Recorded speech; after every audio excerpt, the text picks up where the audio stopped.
안녕하세요. 주갈선의 유형욱입니다.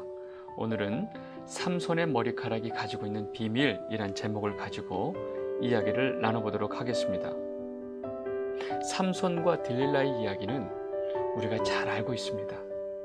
진짜로 삼손의 힘이 그 머리카락에서 나왔을까요? 그 힘의 비밀을 성경을 통해서 알아보도록 하겠습니다. 삼손 태생의 이야기를 좀 해보도록 하겠습니다. 삼손은 성경의 사사기 13장에 나오는 인물입니다.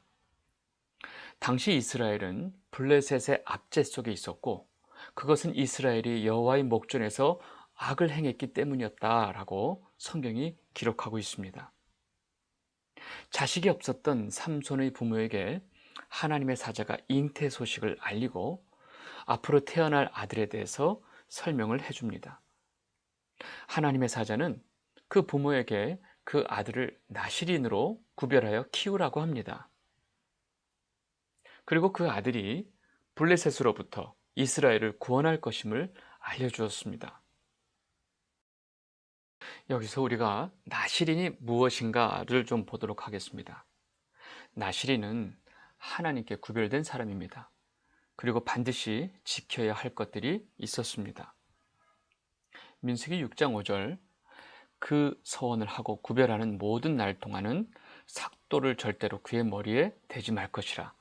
자기 몸을 구별하여 여호와께 드리는 날이 차기까지 그는 거룩한 즉 그의 머리털을 길게 자라게 할 것이며. 나실인은 하나님께 구별된 사람으로 포도주와 독주를 마시면 안 되고 절대로 머리를 자르면 안 되는 규정이 있었습니다. 따라서 삼손은 어려서부터 머리를 자르지 않았기 때문에 상당히 긴 머리를 가지고 있음을 우리가 알 수 있습니다. 삼손의 삶은 어떠했을까요? 이렇게 하나님의 사자의 말대로 태어난 삼손의 삶은 하나님께 구별된 나실인의 삶과는 좀 거리가 멀었습니다. 그는 이방 여인인 블레셋 여인과 결혼하려고 했고 그 와중에 블레셋 사람들과 엄청난 싸움을 하게 됩니다. 삼손은 하나님이 주신 엄청난 힘이 있었기에 그 모든 싸움에서 이기게 되고 심지어 나귀뼈 하나로 1000명을 죽이기까지 합니다. 블레셋 사람들에게 삼손은 눈의 가시 같은 존재였고 기회만 있으면 삼손을 죽이고 싶었지만 그의 힘 때문에 함부로 하지도 못하고 있었습니다. 이때 마침 어떤 여인을 사랑하게 됩니다. 삼손은 결국 소렉 골짜기에서 들릴라라고 하는 여자를 만나고 그녀를 사랑하게 됩니다. 블레셋 사람들은 이 사실을 이용해서 삼손을 잡으려고 들릴라를 매수합니다. 블레셋 사람들에게 매수당한 들릴라는 삼손에게 그 힘의 비밀이 무엇인지 알려달라고 계속 조릅니다. 몇 번은 삼손이 거짓으로 알려주죠. 거짓이 들통나자 자신에 대한 사랑을 빌미로 끊임없이 그 힘의 비밀을 알려달라고 계속 들릴라가 간청을 하죠. 그래서 결국 삼손은 그 진실을 말해줍니다. 결국 삼손은 이 일로 블레셋에게 잡히게 됩니다.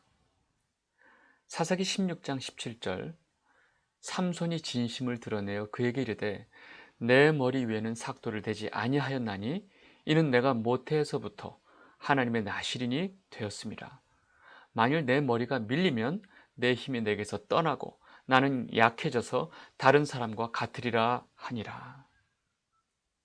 삼손의 힘의 비밀은 바로 우리가 알다시피 그의 머리카락이었습니다. 진짜 비밀을 알게 된 들릴라는 자기 무릎에서 자고 있는 삼손의 머리카락을 잘라놓고 블레셋 군사들을 부릅니다. 힘을 쓸 수 없게 된 삼손은 그 자리에서 눈이 뽑히죠. 그리고 쇠사슬에 묶여서 블레셋 감옥에서 맷돌을 돌리게 되는 아주 처참한 상황이 됩니다.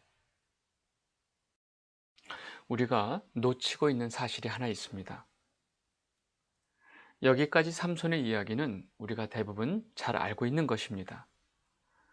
그러나 우리는 중요한 사실을 놓치면 안 됩니다. 사사기 16장 20절, 들릴라가 이르되 삼손이여 블레셋 사람이 당신에게 들이닥쳤느니라 하니 삼손이 잠을 깨며 이르기를 내가 전과 같이 나가서 몸을 떨치리라 하였으나 여호와께서 이미 자기를 떠나신 줄을 깨닫지 못하였더라. 삼손의 힘의 근원은 그의 머리카락이 아니었습니다. 삼손이 가진 엄청난 힘은 바로 여호와가 삼손과 함께 하셨기 때문이었습니다. 삼손의 힘이 아니었습니다. 그러면 삼손의 힘의 근원은 무엇이라고요? 우리가 방금 본 바와 같이 삼손이 가지고 있는 엄청난 힘의 근원은 바로 여호와 하나님이 그와 함께 하심이었습니다. 애굽의 노예로 팔려간 요셉이 형통할 수 있었던 것은 바로 하나님이 그와 함께 하셨기 때문입니다. 창세기 39장 2절, 여호와께서 요셉과 함께 하심으로 그가 형통한 자가 되어 그의 주인 애굽 사람이 집에 있으니. 성도인 우리의 힘의 근원은 바로 성령 하나님께서 우리 안에 거하시고 우리와 함께 하심입니다. 그러면 왜 성경은 삼손의 머리카락을 말하고 있을까요? 우리 몸의 모든 부분은 근육이 있고 크든지 작든지 힘을 사용할 수 있습니다. 심지어 손에 있는 손톱이나 발에 있는 발톱으로도 우리는 힘을 쓸 수 있습니다. 그러나 우리 몸에 유일하게 근육이 없어서 힘을 전혀 사용할 수 없는 부분이 바로 머리카락입니다. 그 머리카락이 힘의 근원이라고 말하는 것은 바로 삼손의 가장 약함을 통해서 하나님께서 그에게 힘을 주셨던 것입니다. 머리카락은 바로 삼손의 약함의 상징이었습니다. 동시에 그가 나실인으로 하나님과 함께 하심의 상징이었습니다. 성도에게 약함이란 무엇일까요? 우리는 하나님 앞에 죄인입니다. 죄인은 스스로 어떠한 것도 할 수 있는 힘도 능력도 없습니다. 우리의 약함을 인정하는 것은 우리가 죄인이고 하나님의 은혜가 필요하다는 것을 인정하는 것입니다. 그래서 바울이 다음과 같이 고백한 것입니다. 고린도후서 12장 9절에 나에게 이르기를 내 은혜가 내게 족하도다. 이는 내 능력이 약한 데서 온전하여짐이라 하신지라. 그러므로 도리어 크게 기뻐함으로 나의 여러 약한 것들에 대해서 자랑하리니 이는 그리스도의 능력이 내게 머물게 하려 함이라. 바울은 자신의 약함을 자랑한다고 합니다. 왜냐하면 그 약함으로 그리스도의 능력이 함께 하시기 때문이라고 말하고 있습니다. 이제 아시겠죠? 삼손의 힘의 근원이 머리카락이라고 하는 것은 그의 약함을 통해서 그와 함께 하시는 하나님의 능력이었습니다. 그래서 하나님을 믿는 우리 성도의 삶에 자꾸 우리의 약함이 드러나게 되는 것입니다. 우리가 그 약함을 깨닫고 우리가 하나님만을 의지할 수밖에 없는 존재인 것을 인정할 때 하나님의 능력이 우리와 함께 하십니다. 우리에게 힘과 능력이 있으면 우리는 절대로 하나님을 필요로 하지 않습니다.